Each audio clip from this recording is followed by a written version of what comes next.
Vamos conversar agora com o Fernando Horta, historiador, professor da Universidade de Brasília, participa aqui com a gente. Oi, Fernando, como você está? Tudo bem por aí? Tudo bom, Thalita? É um prazer falar contigo, prazer falar com as pessoas numa confusão tão grande como está o nosso país, né? Pois é, né? Pior que a gente sempre conversa nessas situações, né, Fernando? Eu Eu vejo acho que que é tem para tantas isso que a coisas gente serve, né? para tentar entender, né? Buscar entender. Exato. E é isso que eu quero é isso que eu queria que você passasse agora para a gente. Então, assim, muita coisa aconteceu de ontem para hoje, né? Há muita especulação, inclusive, sobre o que pode acontecer agora, né? Então, tem setores que aguardam um parecer até do Supremo Tribunal Federal, tem gente que acredita que é melhor o Supremo Tribunal Federal não se manifestar, até para não alimentar essa base bolsonarista que já tem ânimos elevados por conta dessa decisão de Bolsonaro. Como que você tem visto isso? Qual você acredita ser a estratégia de Bolsonaro a partir dessa decisão agora de enfrentamento ao Supremo Tribunal Federal?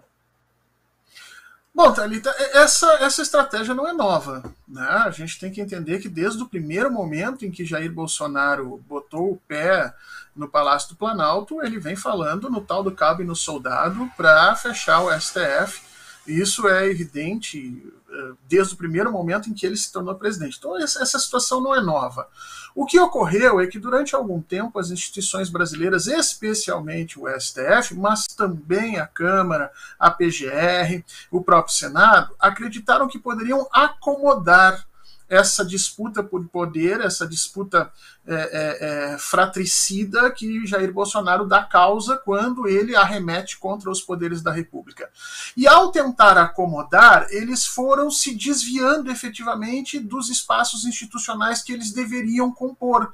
Quer dizer, nós temos uma PGR hoje que não faz absolutamente nada do seu trabalho, nós temos uma Câmara dominada efetivamente por um grupo de parlamentares que vende segurança para o presidente da República, né?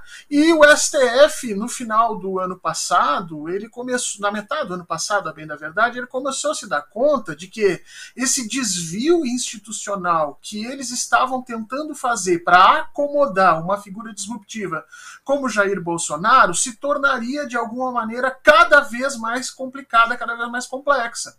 E aí o STF, ao invés de fazer valer as suas regras, o seu limite de poder e fazer valer efetivamente a lei e a Constituição, não. Partiram para um processo de negociação política. No 7 de setembro nós vimos o que aconteceu, o Temer entrou em campo, não, agora nós vamos acobertar, e houve uma série de situações, quando, em realidade, naquele momento, nós já chamávamos a atenção, tá, de maneira nenhuma Jair Bolsonaro vai recuar. E agora ele coloca o STF numa situação de derrota de qualquer que seja a atitude do STF. Veja, ele chegou numa situação em que ele está usando Daniel Silveira como um ariete contra as instituições brasileiras. Ele joga Daniel Silveira contra o STF, e aí numa situação em que, se o STF reagir, vai abrir, obviamente, a luta e a disputa entre os poderes, e a gente não sabe efetivamente onde é que isso pode terminar. Se o STF não reagir, sai completamente desmoralizado desse processo todo, e Jair Bolsonaro não só aumenta a sua força frente às instituições brasileiras, do ponto de vista por fora da democracia, ou seja, a possibilidade de um golpe, como também aumenta o seu patrimônio eleitoral. Nas próximas pesquisas pode aparecer isso já muito claramente, porque o brasileiro, especificamente o brasileiro médio, ele é aquele que entende, reconhece força na capacidade que os indivíduos têm de dobrar as instituições, né? É uma tese super conhecida do Contardo Caligares e tal. Então, Jair Bolsonaro vem se colocando nessa condição de o grande defensor da pátria, o defensor das liberdades de expressão, o defensor, e isso tem um apelo popular muito forte. E aí, Thalita, eu acho que a gente está numa sinuca de bico. Eu penso que o STF tem que reagir de forma imediata e deflagrar esse conflito o mais rápido possível, porque essa política de desgaste serve apenas e exclusivamente a Jair Bolsonaro. Eu ia perguntar isso, qual a sua avaliação sobre o que deveria acontecer? Então, você acha que o STF deveria agir imediatamente? Já demorou para isso?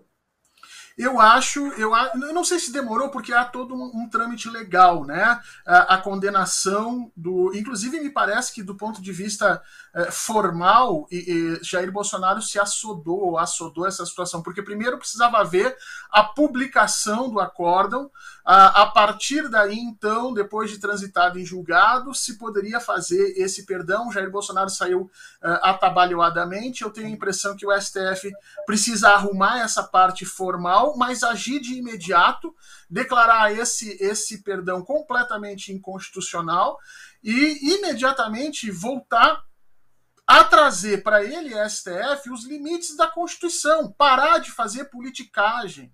Nós estamos fazendo politicagem desde 2013, 2014, Thalita. Primeiro era o STF, as elites brasileiras, a grande mídia brasileira, eles todos num grande conluio fizeram politicagem para arrumar um crime que não existiu, para Dilma Rousseff, para fazer o golpe acontecer, para que ninguém falasse absolutamente nada. E depois eles conseguiram fazer a mesma politicagem, usando as leis, transformando coisas que eram visivelmente equivocadas e erradas para prender Luiz Inácio Lula da Silva. E assim eles estão fazendo desde aquele momento. Só que agora aconteceu aquilo que todos nós avisávamos lá atrás. Quer dizer, lá atrás o STF era parte da politicagem. Ele foi parte da politicagem, tanto no golpe contra Dilma, quanto na prisão do presidente Luiz Inácio Lula da Silva. Hoje, ele é o principal agredido nesse processo. Mas esse processo não começa com Jair Bolsonaro. Ele começa lá atrás. E ou nós retornamos as instituições para onde elas devem ficar e para com essa politicagem toda, ou efetivamente Jair Bolsonaro não só não vai aceitar os resultados das urnas lá em outubro, como efetivamente vai ter ao seu lado uma parcela significativa da população para romper com a institucionalidade que ainda tiver sobrado até aquele momento. Eu li algo semelhante ao que você disse, que é isso, tanto a grande mídia quanto o STF foram fiadores do golpe, do que a gente vem sofrendo desde então, né? E estão, inclusive, arcando com consequências disso tudo. Mas arrastam a gente também para esse abismo, né, em que nos metemos. Então, é difícil essa situação. A gente comentava nos bastidores, né, sobre o público, o alvo, né, dessa decisão de Bolsonaro. Você fala que acha que, inclusive, ele deve crescer nas pesquisas. Eu dizia, inclusive, que eu tinha já lido sobre os moderados ali em cima do muro responderem negativamente a uma ação como essa de Bolsonaro. E ele fala muito diretamente com uma base, né? Então, até um tempo atrás diziam que ele estava meio em silêncio, que ele tinha ali se acomodado, mas um ato como esse, inclusive, repete o que foi 7 de setembro. E ele vai continuar arremetendo contra as instituições como ele fez nos últimos 4 anos. Só que, inicialmente, ele usou pessoas de calibre mais baixo. Ele tentou fazer isso com Sarah Winter, tentou fazer isso com Alan dos Santos, tentou fazer isso com Roberto Jefferson, pessoas que não tinham apoio institucional e não tinham um caso, vamos dizer assim, né, uma razão de disputa, uma razão em disputa da forma como o Daniel Silveira tem. Quer dizer, ali Jair Bolsonaro percebeu, Daniel Silveira é, em primeiro lugar, membro do Congresso Nacional e, portanto, tem um apoio efetivo dentro do Legislativo, né? E, além disso, supostamente, na interpretação de Jair Bolsonaro, que ele não tem essa prerrogativa de interpretação, porque a interpretação é do Judiciário, mas na interpretação dele ele estava tão somente exercendo o seu direito de livre expressão, quer dizer, ameaçar, bater, agredir, matar ministros, tirar, destruir o STF, tudo isso está englobado na visão doente de Jair Bolsonaro como uma liberdade de expressão.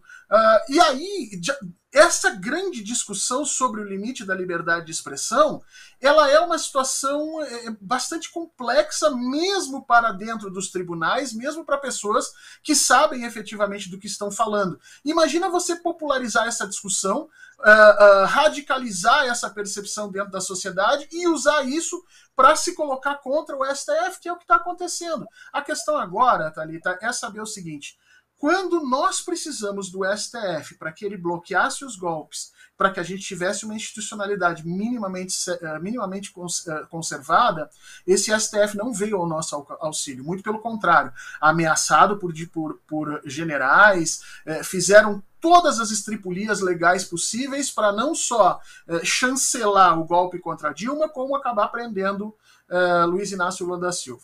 Nesse momento, as instituições brasileiras dependem do povo nas ruas, dependem de líderes políticos, dependem daqueles que essas instituições atacaram nos últimos 3 ou 4 anos.